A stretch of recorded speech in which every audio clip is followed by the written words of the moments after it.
세상은 어떻게 끝나는가? 크리스 인피 2부 4장 진화의 고속도로. 다인이 말하기를 지구를 점령한 털없는 원숭이는 장난감을 지나치게 좋아하는 별종이다. 이들이 과연 진화라는 전쟁터에서 살아남을까? 아직은 알 수 없지만 한 가지는 확실하다. 살고 싶다면 자연에서 더 이상 멀어지지 말고 자연의 일부가 되어야 한다. 인간은 역사가 20만 년밖에 되지 않는 신종이다. 우리 먼 조상 호모 에렉투스는 150만 년 전에 혹독한 환경에서 살아남았고, 그 사촌격인 네안데르탈인은 10만 년 전에 사라졌다. 우리는 갈 길이 아직 멀다. 아니, 그렇게 생각하고 싶다. 진화의 원동력은 종의 변이와 환경의 변화이다. 그러나 성공적으로 진화한 종들은 인내력이 뛰어나다는 특징을 갖고 있다. 상어와 악어가 거의 아무런 변화 없이 거의 1000만 년 동안 살아올 수 있었던 것은 변하는 환경에 적응을 잘 했기 때문이다. 이보다 단순한 생명체들은 적응력이 더 뛰어나다. 지구 초창기에 널리 퍼져 있던 혐기성 박테리아는 지금도 왕성한 번식력을 자랑하며 지구 곳곳을 뒤덮고 있다. 그동안 지구에서는 수많은 종이 태어나고 사라졌다. 새로운 종의 목록을 작성하는 다프네 퍼티는 이렇게 말했다. 우리가 새로운 종을 찾아내는 사이에 더 많은 종들이 멸종하고 있다. 종을 찾는 속도보다 멸종하는 속도가 더 빠른 것이다. 그러므로 지구상에 엄연히 존재했는데도 우리에게 그 존재조차 알려지지 않는 종이 엄청나게 많다. 우리는 그들을 영원히 알 수 없을 것이다. 현재 알려진 종의 50%는 곤충이다. 딱정벌레만 해도 35만 종이나 된다. 영국의 유전학자 할데이는 누군가에게 자연을 연구하면서 창조주에게 어떤 사실을 알게 되었는가 라는 질문을 받고 다음과 같이 대답했다. 만일 창조주가 존재한다면 그는 딱정벌레를 사무치게 좋아하는 존재임이 틀림없다. 현재 개체수가 68억에 달하는 인간은 아직 위험과 거리가 멀다. 우리 선조들의 생존에 관한 이야기는 미토콘드리아 DNA와 Y 염색체 속에 새겨져 있다. 이 두 가지는 진화가 아무리 진행되어도 결코 다른 것과 섞이지 않는다. 인류의 기원을 설명하는 아프리카 발생론에 의하면 모든 인간의 DNA는 16만 년 전에 아프리카에 살았던 이브라는 한 여성에게 비롯되었으며, 모든 남자들의 Y 염색체는 6만 년 전에 아프리카에 살았던 한 남성에게 물려받은 것이다. 그 직후 인간은 그룹으로 나뉘어서 남쪽으로 이주한 그룹은 오늘날의 부시맨이 되었고, 나머지는 동쪽으로 이동하여 부시맨을 제외한 모든 인류의 조상이 되었다. 지금으로부터 9에서 13만 5천 년 전에 아프리카 대륙은 심한 가뭄에 시달렸다. 화석에서 채취한 DNA를 분석해보면 당시의 인구수에 심각한 병목 현상이 나타났음을 알 수 있는데, 학자들은 그 무렵의 인구가 2,000명 뇌까지 감소했을 것으로 추정하고 있다. 가뭄이 끝난 후 인구는 원래의 수준을 회복했고 인류는 약 40개의 집단을 이루어 아프리카 전역으로 흩어졌다. 7만 4천 년 전에는 수마트라에 있는 토바 화산이 폭발하여 향후 몇 년 동안 기온이 크게 떨어졌고 인류는 또 한 번의 시련을 겪어야 했다. 아프리카에서 탄생한 인류는 5만 년 전에 호주로 진출했고 3만 5천 년 전에는 유럽으로, 1만 5천 년 전에는 아메리카 대륙으로 진출했다. 현재 지구에 서식하는 박테리아의 수는 전 세계 사람들의 몸을 이루는 세포의 수를 모두 합한 것보다 훨씬 많으며 종류도 1000종이 넘는다. 대부분의 미생물들은 땅속이나 바닷속에 있어서 잘 보이지 않으며 인간에게 해를 끼치지 않는다. 인간은 스스로를 지구의 지배자라고 생각하고 있지만 사실은 미생물이 세계에 새들어 사는 것이나 다름없다. 뿐만 아니라 인간의 유전 물질이 형성하는 과정에서 우리 몸 안에 사는 박테리아가 우리 몸보다 더 많은 기여를 하고 있다. 엄밀히 말하면 미생물과 인간을 분리하는 것 자체가 무리이다. 박테리아는 인간이 먹는 것과 동일한 음식을 먹으면서 인간의 몸이나 주변 환경에 복잡한 상호작용을 하고 있다. 따라서 사람은 인간과 박테리아의 잡종이라고 불러도 무방하다. 박테리아의 유전에 관한 연구로 노벨상을 수상했던 조슈아 레더버그는 한 과학 잡지를 통해 다음과 같이 말했다. 미생물이 진화가 흥미롭고 위험하게 느껴지는 것은 이들의 개체수가 엄청나게 많으면서도 역동적으로 변하기 때문이다. 미생물은 항생제와 마주치거나 자연적인 위험에 처하면 재빨리 숙주를 갈아치운다. 이들의 이동은 매우 빨라서 단 하루 만에 개체수가 100억 배까지도 늘어나거나 줄어들 수 있다. 미생물의 진화는 그들의 숙주와 비교가 안 될 정도로 빠르게 진행되기 때문에 미생물의 진화는 개체수와 속도 면에서 숙주보다 상상할 수 없을 정도로 유리하다. 심지어 미생물의 일련은 포유류가 진화해온 전체 역사와 비슷하다.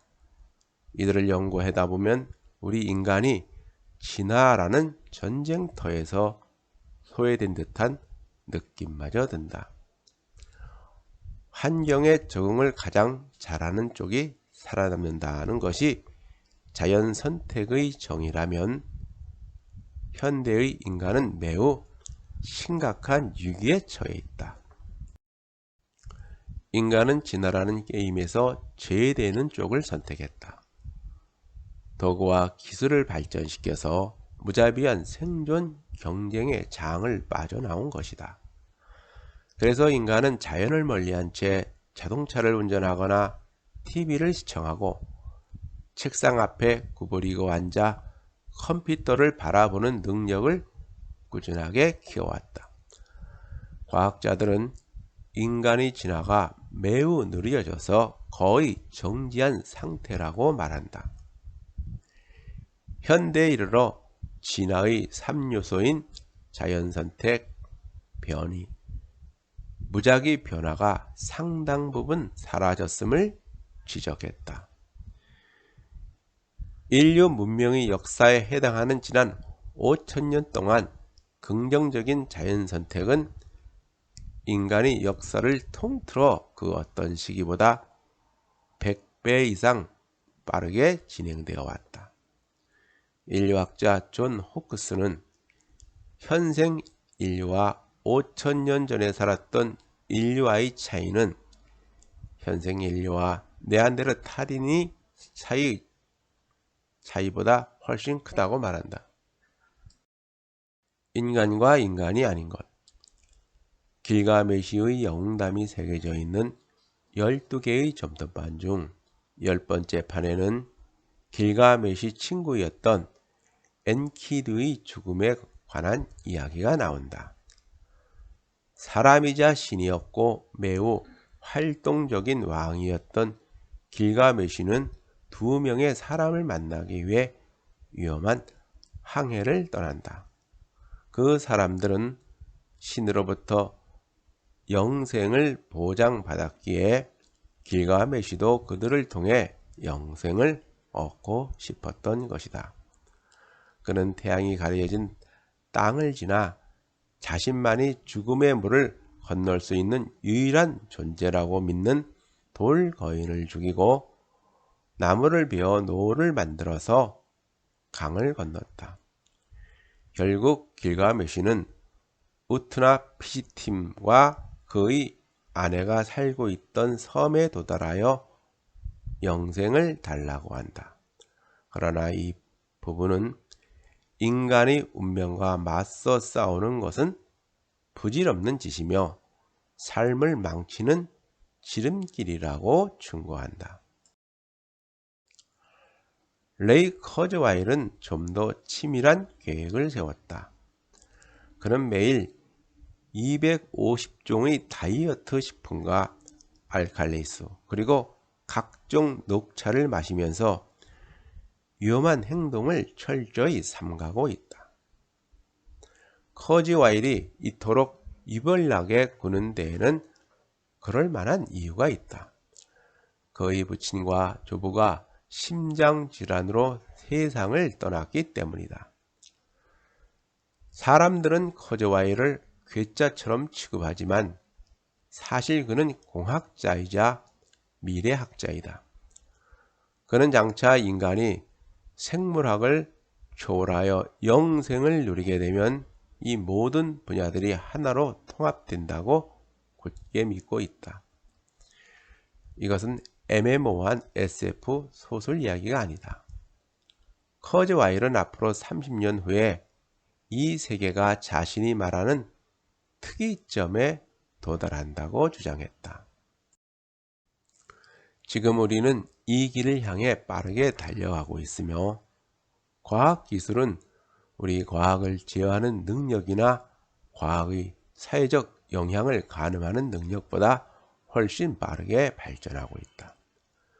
그러나 커즈와일이 제시한 이상향에는 어두운 면도 있다. 과학으로 노화를 극복한다면 인간은 결국 죽지 않는 사이보그로 진화하는 셈이다. 복잡한 윤리적 문제는 제외하더라도 과연 그럴 필요가 있을까? 이보다 더 심각한 질문도 있다. 만일 그 시스템이 잘못된 길로 간다면 어찌할 것인가? 그러나 인간은 지혜롭지 않고 좀처럼 다루기 어려운 원숭이이기 때문에 눈부시게 발전한 과학기술을 신중하게 제어하지 않는다면 미래에 어떤 재앙이 닥칠지 아무도 알 수 없다. 5장 지구는 살아있다. 신비로운 세계. 지구의 초기 역사를 되짚어보면 생명의 인내력과 지속력이 얼마나 대단한 것인지 새삼 깨닫게 된다. 최근 연구에 의하면 초기의 지구는 짙은 안개가 드리워진 춥고 어두운 곳이었다고 한다. 하데스대의 지구는 불과 유황으로 가득 차 있었다. 지구 생성 초기에 다량의 소행성과 운석이 지구로 떨어진 시기가 있었는데 현재 지구에 존재하는 대부분의 물이 이때 배달되었다는 것이 학계의 종론이다. 이 난리가 끝난 것이 약 38억 년 전이므로 최초의 생명체는 그 후에 탄생했을 것이다. 현재 지구의 나이는 약 45억 5천만 년이다. 초기 지구는 매우 활동적이었다. 탄생 후 3천만 년 이내에 먼지가 뭉쳐져서 작은 돌과 산만한 바위가 만들어졌고, 큰 덩어리들이 중력 때문에 녹으면서 맨틀에는 화학 성분이 다른 여러 개의 층이 형성되었다. 또 이 무렵에는 화성만한 천체가 지구와 충돌한 후 튕겨나가면서 달이 만들어졌다. 지구의 생물권은 무에서 창조된 것이 아니라 간단한 형태의 무생물에서 시작되었다. 생명은 어떻게 시작되었는가라는 질문을 계속 떠올리다 보면 결국 생명이란 무엇인가로 귀결된다. 그리고 그 속에는 생명은 왜 중요한가라는 더욱 심오한 질문이 숨어 있다. 생명은 언제 시작되었을까? 지구의 표면에 서식하는 최초의 생명체는 42에서 45억 년 전에 출현된 것으로 추정되며, 이들을 멸종시킬 수 있는 사건은 운석 충돌뿐이었다. 큰 운석이 지구로 떨어지는 초대형 사고는 지금까지 여러 번 발생했을 것이다. 과학자들은 그린란드의 퇴적암 바위에 함유된 탄소 동위 원소 양을 측정하여 대충돌 직후인 38억 5천만 년 전에 모종의 생명체가 신진대사를 했다는 결론을 내렸다. 가이아는 존재하는가? 태양계 안의 모든 천체들 중에서 생명이 존재하는 곳은 지구뿐이며, 이로부터 발생한 생물학적 과정들은 원래 4,300여 종이었던 광물의 종류를 거의 3배 가까이 늘려놓았다. 바위에는 마치 직물의 날실과 시실처럼 생명의 흔적이 곳곳에 남아있다. 그러나 지질학과 생물학은 옷 한 벌에 해당하는 거시적 시스템에서 서로 연결되어 있다. 이 관계를 이해하려면 3가지 원소, 산소, 탄소, 질소의 상호작용을 추적해야 한다. 이들은 각각 우주에서 3번째, 4번째, 6번째로 흔한 원소이자 가장 흔한 것은 수소, 헬륨, 네온이다. 탄소는 복잡성을 낳는 범우주적 레고 블록이자 생명에게 주어진 천혜의 선물이다. 산소는 반응성과 휘발성이 강한 원소로서 다른 원소에 들러붙어 바위를 만들고 금속을 녹슬게 하고 그의 수많은 물질을 산화시킨다. 질소는 산소의 무심한 상하초원으로 생명체에 필수적이지만 다량의 에너지를 뇌물로 바치지 않으면 게임에 참여하지 않는다. 탄소는 2가지 순환에 관여하고 있다. 하나는 수백만 년을 주기로 반복되는 지질학적 순환이고, 다른 하나는 수천 년을 주기로 반복되는 생물학적 순환이다. 이산화탄소가 바닷물에 녹아들면 약한 산성을 띠게 되고 칼슘과 마그네슘과 결합하여 탄산염이 된다. 그 뒤 부식된 탄산염은 해저면에 쌓이고 다양한 물질과 맨틀에 흡수된다. 맨틀에 갇혀있던 이산화탄소가 화산 폭발로 인해 대기에 방출하면 한 번의 순환이 끝나는 마무리가 되는 것이다. 지각과 바다는 이산화탄소를 보관하는 거대한 저장소이며, 이로 인해 대기 중의 이산화탄소 농도는 오랜 기간 동안 일정한 값을 유지할 수 있다. 생명체의 탄소 농도는 지각의 수백 배에 달한다. 모든 생명체는 주변 환경에서 탄소를 취하고 있다. 식물과 해조류는 햇빛을 에너지로 삼아 이산화탄소를 탄수화물로 변형시킨다. 동물은 탄수화물에서 에너지를 얻고 호흡을 통해 이산화탄소를 대기 속으로 되돌려 준다. 우리가 겪고 있는 지구온난화는 처음 두 가정이 너무 빠르게 진행되는 바람에 나타나는 현상이다. 나무를 지나치게 많이 자르고 태우는 것은 물론이고 화석 연료의 지나친 소비가 지금과 같은 결과를 초래했다. 지난 100년 동안 인간은 대기 중의 이산화탄소 농도를 20% 이상 높여 놓았는데 이것은 지난 50만 년 동안 유례를 찾아볼 수 없을 정도로 많은 양이다. 지구가 이산화탄소 양을 조절한다 해도 이렇게 빠른 증가를 감당할 수는 없다. 제임스 러브록은 지난 수십억 년 동안 지구에 도달하는 태양 에너지가 25%나 증가했음에도 불구하고 대기의 온도는 크게 변하지 않았다는 점에 크게 충격을 받았다. 또한 그는 불안정한 기체인 대기 중 산소가 지각 속의 광물과 빠르게 결합하여 사라져야 함에도 불구하고 오랜 세월 동안 대기의 성분이 변하지 않았다는 점도 신기하게 여겼다. 강물이 바다에 유입되고 있음에도 불구하고 바다의 염분 농도가 세포 활동에 적절한 값을 유지하는 것도 신기하긴 마찬가지였다. 결국 러브록은 어떤 거시적인 개가 모든 것을 컨트롤하고 있기 때문에 지금과 같이 안정된 상태가 유지된다고 결론지었다. 러브록의 가설은 변화를 최소화하는 의미 피드백 순환 과정에서 지구의 생명체들이 중요한 역할을 하고 있다는 것이다.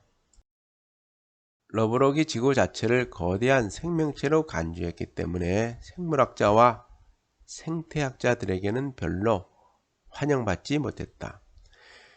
지구가 생명체라면 자연 선택에는 어떤 식으로 관여하고 있는가?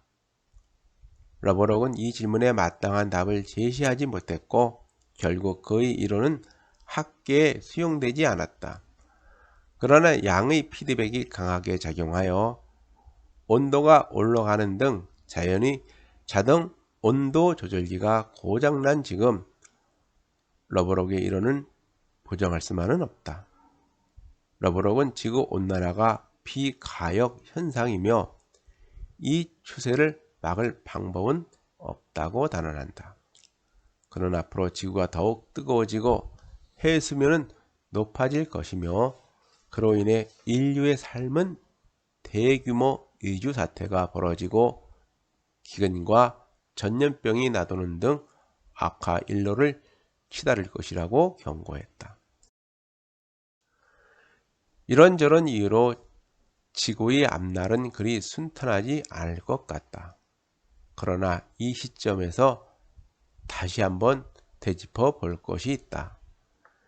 지구의 생명체는 최악의 온난화에서도 꿋꿋하게 살아남았다.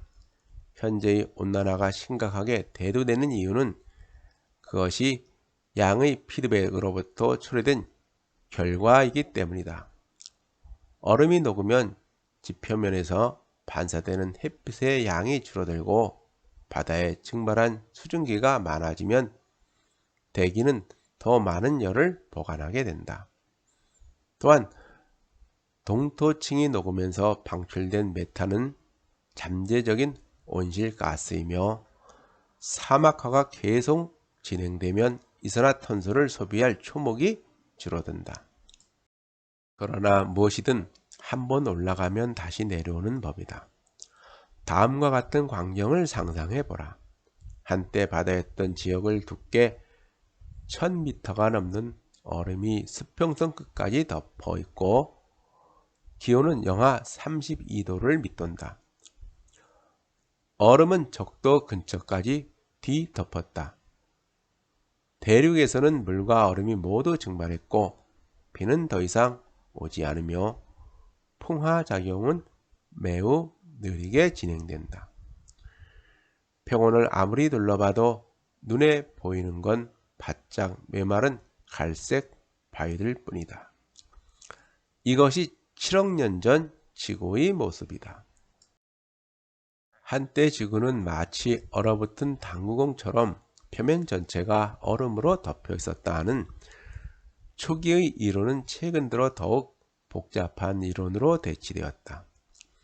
지구는 7억 9천만 년에서 6억 3천만 년 사이에 여러 번의 빙하기를 겪었는데 그중 가장 심각했던 세 차례의 빙하기 때는 지구의 대부분이 얼음으로 덮여 있었던 것으로 추정된다. 그리고 대륙이 처음으로 형성된 고원성대, 즉 22억에서 23억 년 전에도 눈덩이 지구의 증거가 발견되고 있다. 두 차례의 눈덩이 시대를 겪으면서 지구 생명체들은 커다란 스트레스를 받았지만 그 뒤 대기 중 산소 농도가 다시 증가하면서 다양한 생명체들이 바다를 점령하게 되었다. 이 얼마나 끈질긴 생명력인가. 6장 한꺼번에 모든 것이 끝난다면 6,500만 년 전 어느 날 웬만한 도시와 맞먹는 거대한 바위 덩어리가 시속 4만 km의 가공할 속도로 지구와 충돌했다. 충돌 자체도 대재앙이었지만 그 여파로 일어난 지진과 해일은 거대 파충류의 대부분을 멸종시켰다. 뿐만 아니라 대기에 가득 찬 먼지들이 태양빛을 가리는 바람에 바다 생명체도 떼죽음을 당했으며 미생물의 먹이 사슬도 기초부터 붕괴되고 말았다. 이 재앙의 득을 본 것은 조그만 원시 포유류 동물뿐이었다. 그들은 텅 빈 생태계에서 홀로 살아남아 장차 지구의 주인으로 등극하게 된다. 만일 6,500만 년 전에 어떤 별이 태양계에서 강한 중력을 행사하여 거대한 운석이 지구를 비켜 지나가게 만들었다면 지구의 역사는 어떻게 달라졌을까? 아마도 공룡시대는 그 후 1,500만 년 이상 지속되었을 것이다. 포유류는 쥐만한 크기에서 더 자라지 못하고 공룡의 눈길을 피해 불안하게 살았을 것이며 원숭이와 유인원 그리고 인간은 결코 탄생할 수 없었을 것이다. 또 하나의 가정을 해보자. 괴물 같은 운석이 앞으로 몇 년 이내에 지구와 충돌할 예정이라면 어떻게 될까? 대재앙이 지구를 강타한 후 역사의 새 장이 열리면 대부분의 종은 멸종하고 없겠지만 단 하나의 종은 끝까지 살아남아 지구가 얼마나 많은 것을 잃었는지 실감하게 될 것이다. 대규모의 충돌 사건은 지구 역사를 통틀어 7, 8회쯤 일어났던 것으로 추정된다. 지구를 초토화시킨 살인소행성 또는 해성은 또다시 올 것이다. 이것은 엄연한 사실이다. 문제는 언제 오는가이다. 지구의 생태계는 다양하고 강인하며 활기가 넘치는 곳이다. 지구의 생명체는 매우 일찍 출현하여 생존 가능한 모든 곳으로 빠르게 퍼져나갔다. 지구의 생물학적 역사는 40억 년까지 거슬러 올라간다. 물론 지금의 생태계는 언젠간 끝날 것이다. 무엇이 생물들을 멸종하게 만들까? 그동안 지구의 생명체들은 혹독한 시련을 여러 차례 견뎌왔지만 그 모든 것이 충돌로 인한 사고는 아니었다. 생명체의 대량 멸종을 야기한 충돌은 단 한 번뿐이었다. 다른 멸종은 아마도 집중적으로 터진 화산 활동 때문이었을 것이다. 지금부터 2억 5천만 년 전에 폐등기의 생명체의 95%가 사라진 대멸종 사건이 있었는데, 학자들은 그 원인이 원시 대륙인 판게아의 붕괴일 것으로 추정하고 있다. 지질학적 시간 스케일에서 볼 때 그야말로 눈 깜짝할 사이에 북미 대륙은 수백 미터 용암으로 뒤덮였고 바닷물이 증발하면서 다량의 산소가 사라졌다. 이와 같은 대규모 화산 활동이 적어도 2차례 이상 발생하여 대기가 햇빛을 차단하는 바람에 대부분의 바다는 얼어붙었으며 지구는 거대한 눈덩이가 되었다. 지구의 생명체는 박테리아에서 고래에 이르기까지 다양하다. 종의 다양성을 고려하지 않고서는 생명을 논할 수 없을 정도로 지구에는 다양한 생물들이 살고 있다. 캄브리아기의 종이 폭발적으로 증가하기 전까지만 해도 지구는 미생물의 세상이었다. 동물의 몸은 무수히 많은 세포로 이루어져 있으나 그 안에는 세포의 10배에 달하는 미생물이 살고 있다. 따라서 미생물은 지구의 진정한 주인이며 우리 몸을 특급 호텔로 이용하고 있는 것이다. 생명체들 사이의 상호 의존 관계를 보면 일견 안심이 되기도 한다. 바이러스는 세포 없이 살 수 없고 박테리아는 다세포 생물인 식물과 동물의 몸에서 진화해 왔다.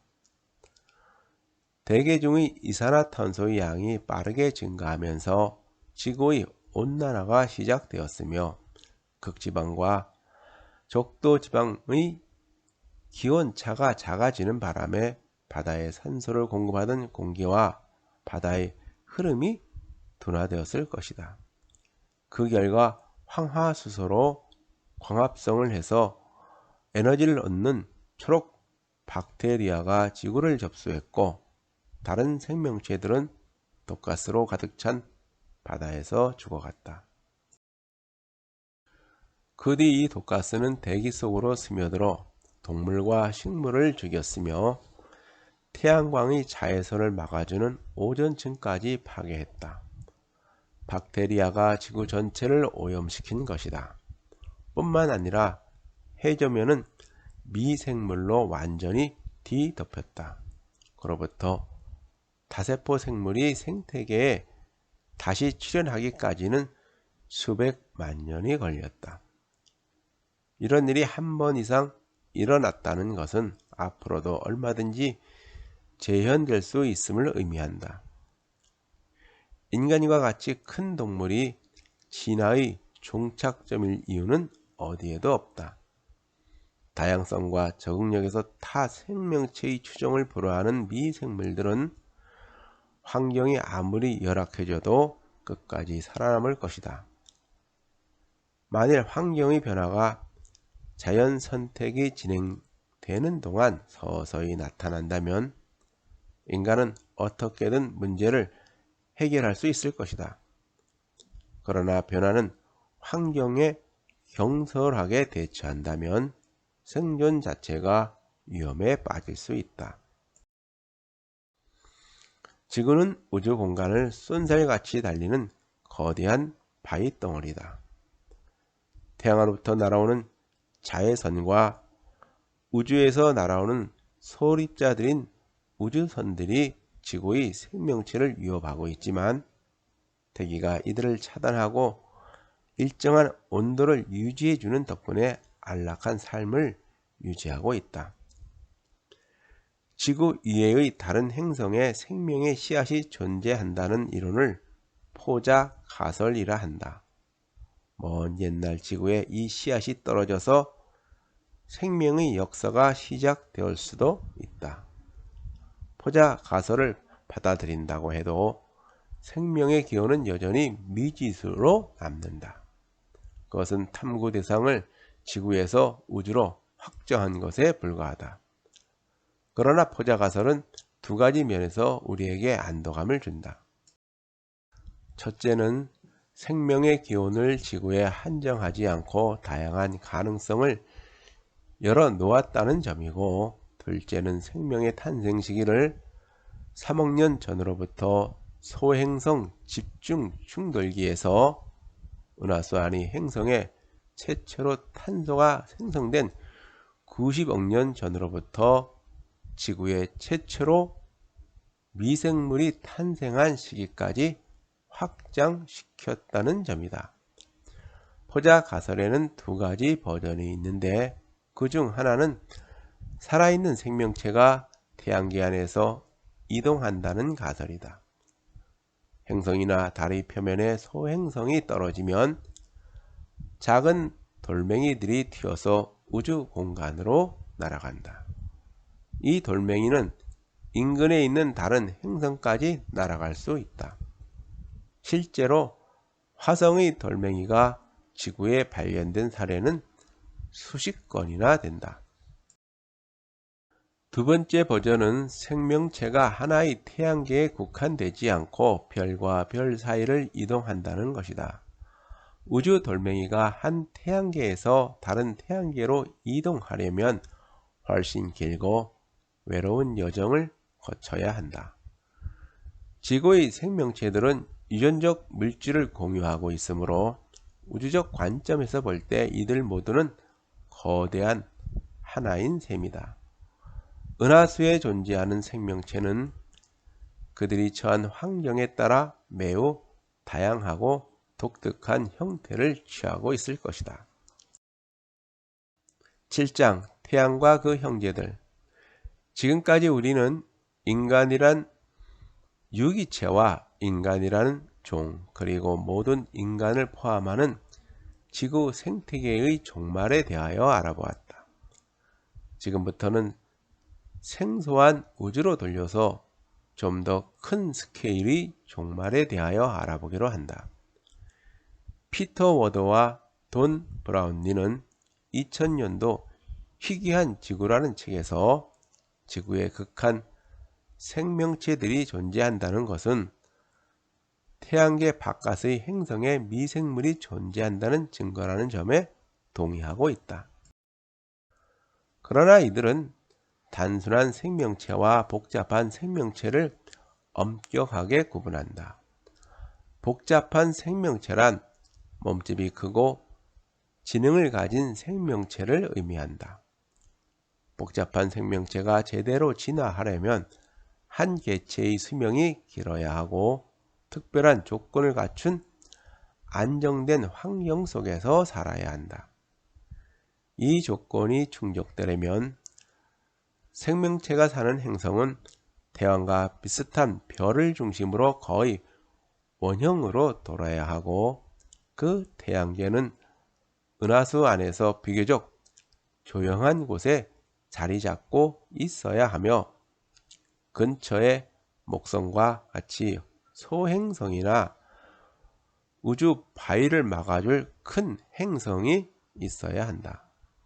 또한 달과 같이 크고 안정된 위성이 있어야 하고, 충분한 물과 지각, 판이 있어야 한다. 그래서 지구를 희귀한 행성이라고 부르는 것이다. 그러나 지구는 희귀한 행성이 아닐 수도 있다. 우주에 대해 알면 알수록 우리는 특별한 존재가 아님을 더욱 깊이 깨닫게 된다.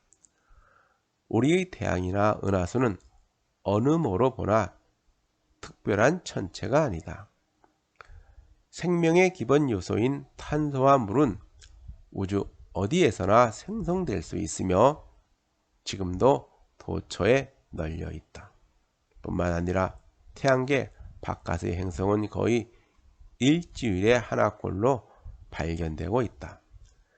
지금까지 발견된 외계 행성만도 거의 400개에 달하는데, 이런 식으로 가다 보면 언젠가는 지구와 환경이 거의 동일한 행성도 발견될 것이다.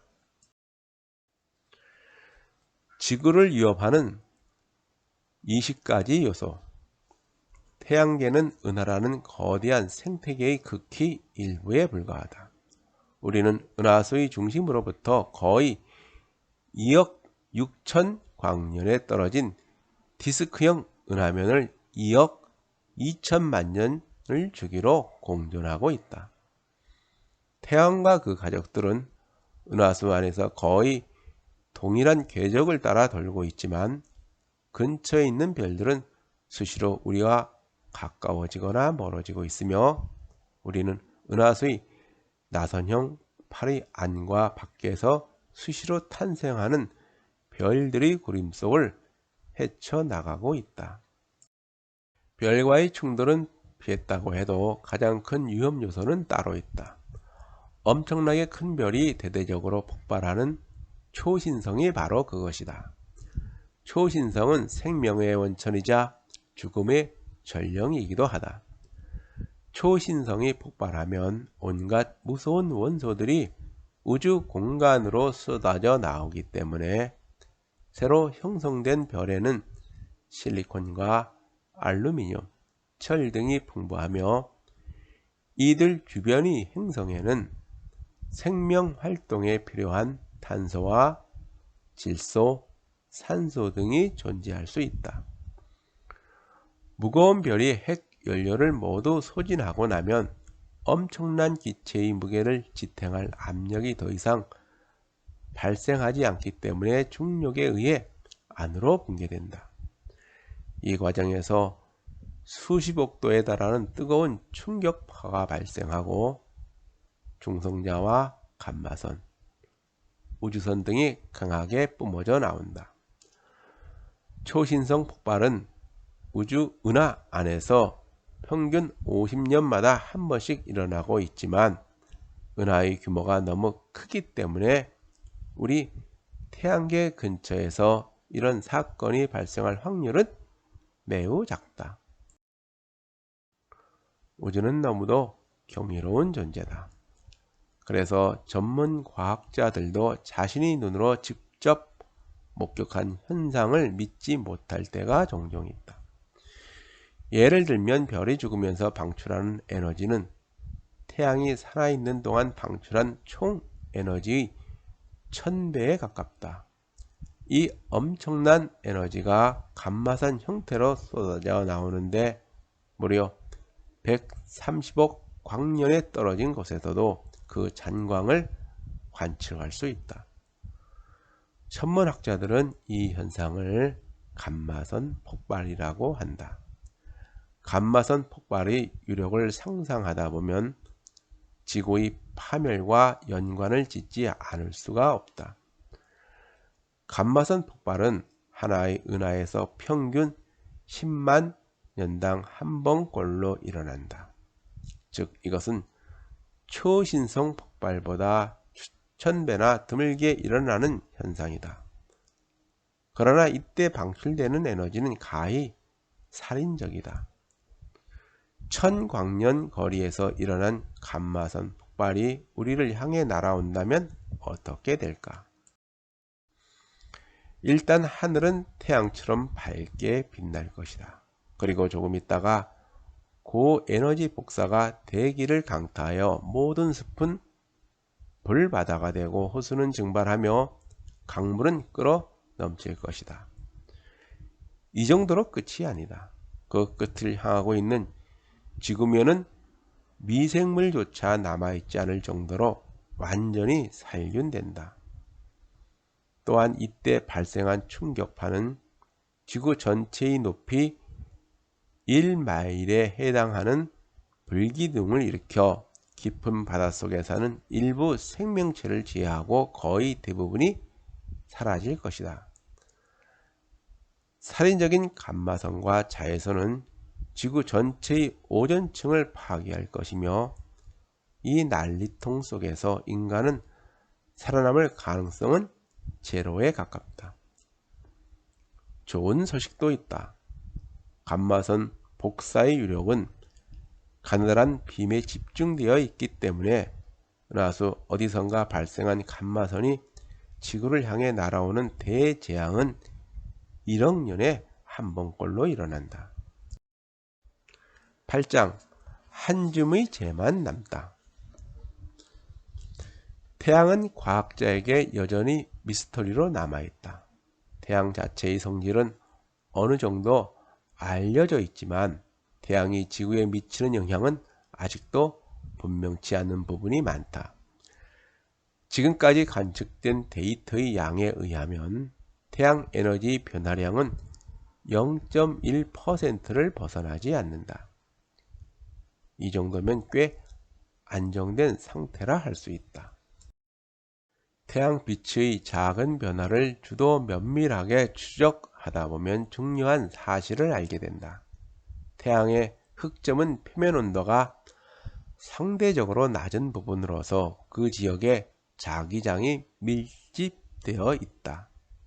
또한 태양의 전체 자기장은 흑점의 변화가 최대치에 이를 때마다 방향이 반대로 바뀐다. 태양에서 방출되는 자외선은 전체 에너지 극히 일부에 불과하지만 지구의 대기에 중요한 영향을 미치고 있다. 태양의 활동 주기 동안 자외선 복사량은 최대 15배까지 변하며 여기 담겨있는 고에너지 광자는 지구 대기의 오존층에 심각한 손상을 입힌다. 흑점이 미치는 2차 영향은 훨씬 심각하다. 태양 표면에서 거대한 플라즈마 고리가 간간히 방출되는데 그 규모는 지구보다 크고 에너지는 원자 폭탄 수십억 개와 맞먹는다. 그리고 표면에서 방대한 양의 기체가 방출되기도 하는데 이것을 코로나 질량 분출이라고 한다. 뿐만 아니라 태양 플레어가 발생하면 우주 정거장에 기거하는 우주인들은 재빨리 안전구역으로 피해야 한다. 그렇지 않으면 세포에 심각한 손상을 입게 된다. 태양은 결코 영원한 존재가 아니다. 과학은 태양의 죽음을 가능성에서 불가피한 현실로 바꿔놓았다. 태양의 죽음은 인간뿐만 아니라 모든 생명체에게 커다란 재앙으로 다가올 것이다. 우주에는 태양보다 질량이 큰 별도 있고 작은 별도 있다. 또한 태양보다 뜨겁거나 차가운 별들도 있고 태양보다 수명이 길거나 짧은 별도 있다. 태양의 부피는 지구의 100만 배에 달하며 매초 6억 3,500만 톤의 수소가 헬륨으로 변하고 있다. 이때 생기는 질량 결손은 아인슈타인이 그 유명한 방정식 E는 mc의 제곱을 통해 에너지로 변환된다. 이 막대한 에너지가 1억 5천만 킬로미터나 떨어져 있는 지구의 모든 생명체를 양육하고 있는 것이다. 태양의 복사 에너지 중 지구에 도달하는 것은 10억 분의 1도 채 안 되지만 이 정도면 생태계를 유지하는 데 부족함이 없다. 태양은 수소폭탄과 마찬가지로 핵융합이란 과정을 거치면서 에너지를 발산하고 있다. 그런데도 폭탄처럼 터지지 않고 동일한 크기를 유지하는 이유는 핵융합에 의해 외부로 향하는 압력과 중력에 의해 안으로 향하는 압력이 균형을 이루고 있기 때문이다.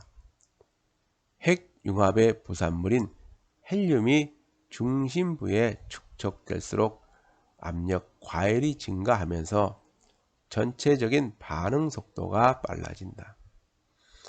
앞으로 45억 년이 지나면 태양은 서서히 커지면서 더욱 강한 빛을 발할 것이다. 세계적으로 지구 온난화가 뜨거운 이슈로 부각되고 있는 지금 많은 사람들은 온난화의 주범으로 이산화탄소를 지목하고 있지만 대기 중 이산화탄소가 바다로 이동하려면 아직 멀었다. 대기 중 이산화탄소의 농도는 앞으로 한참 동안 증가될 것이라는 이야기다. 앞으로 이산화탄소가 바다로 유입되면서 대기 중 농도가 감소하면 나무를 비롯한 식물들은 더 이상 광합성을 할 수 없게 된다. 그 후로 지구에는 악재가 계속된다. 얼음층이 녹으면서 적도 지방에 홍수가 덮치고 대부분의 동물들은 더위에 시달린다. 따뜻해진 바닷물은 성층권까지 증발하고 지구는 서서히 말라가기 시작한다. 얼마 지나지 않아 지구 전체는 황량한 사막으로 변할 것이다. 그래도 태양은 사정없이 내리쬐고 심해 바다의 퇴적층에 저장되어 있던 이산화탄소까지 대기에 유입되어 온난화는 더욱 빠르게 진행되고 결국에는 이 기체마저 우주 공간으로 날아가 버린다. 지구의 일생을 펼쳐놓고 보니 시작과 끝이 매우 비슷하다. 메마른 불모지에서 시작하여 활기찬 생명으로 우글대다가 다시 메마른 불모지로 끝난다. 앞으로 55억 년이 지나면 그때까지 융합되지 않는 수소 원자핵이 중심부를 으깨듯이 균누르면서 엄청난 열이 발생하고 이로 인해 태양의 몸집은 지금의 2배 가까이 커질 것이다. 그 후로 7억 년이 더 지나면 태양은 최후를 맞이할 것이다.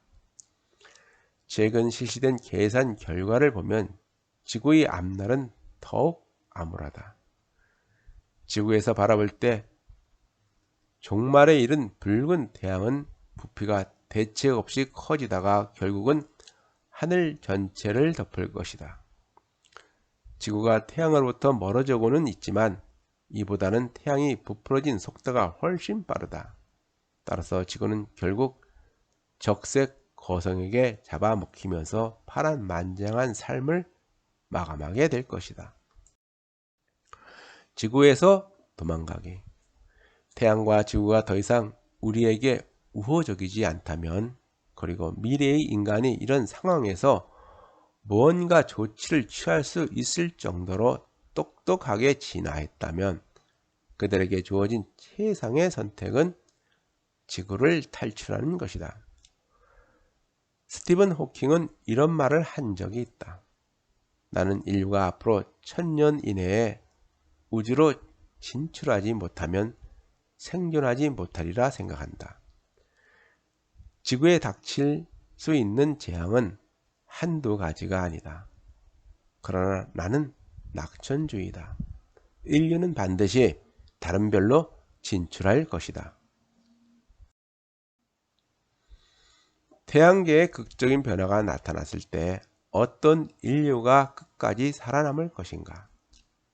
레지 커즐와일은 머지않은 미래에 인간이 생물학적 한계를 넘어설 것이라고 단언했다. 그러나 이것은 트랜스 휴머니즘이란 거대한 철학적 운동의 한 부분에 지나지 않는다. 트랜스 휴머니즘은 논쟁의 여지가 다분하며 일반인들 사이에서 종종 오해를 사곤 한다. 트랜스 휴머니스트의 목표는 인간의 몸을 바꿔서 더 건강하고 오래 사는 것뿐만 아니라 이러한 기술이 지역이나 신분에 따라 불평등하게 적용되지 않도록 형평성을 유지하는 것이다. 섣부른 생각 같지만 트랜스 휴머니스트들은 인류가 21세기 중반에 마주치게 될 문제들을 이미 신중하게 고려하고 있다. 그들은 새로운 기술을 배척하는 것보다는 적극적으로 수용하는 것이 인간을 위해 훨씬 유리하다고 주장한다. 이들이 펼치는 운동은 결코 인간 중심적이지 않다. 이들의 목표는 인간을 비롯하여 인조인간과 미래형 인간, 그리고 모든 동물이 삶의 웰빙을 구현하는 것이다. 그렇다면 여기서 흥미로운 질문이 떠오른다. 미래란 무엇인가? 아니, 미래는 과연 누구인가?